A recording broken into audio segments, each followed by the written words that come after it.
अस्सलामुअलैकुम, उम्मीद करता हूँ सब भाई ठीक हो गए। मैं मोहम्मद अजमल बात कर रहा हूँ डेरा गाजी खान से। माशाल्लाह ये जा रही है पिंडी। माशाल्लाह ये देखें भाई, ये आपकी बकरी है, ये देखें दूध भी पी रही है माशाल्लाह ये फीमेल।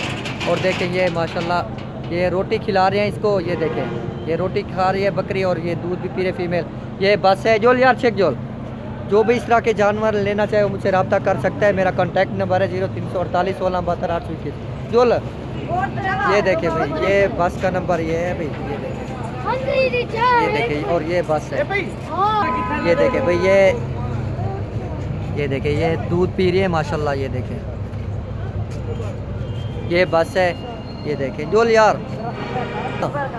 ये देखे भाई, ये माशाल्लाह दूध पी रही है। ये देखें ये बकरी है आपकी माशाल्लाह। ये देखे माशाल्लाह ये बस है भाई। ये देखे ये स्काई वे माशाल्लाह। ये देखे ये भाई ने इत्मीनान किया, पेमेंट भी आ गई थी तो आज कार्गो कर रहे हैं माशाल्लाह। जो भी इस तरह की बकरियां बकरे लेना चाहिए मुझसे रब्ता कर सकता है। जोलो यार जोल चेक जो।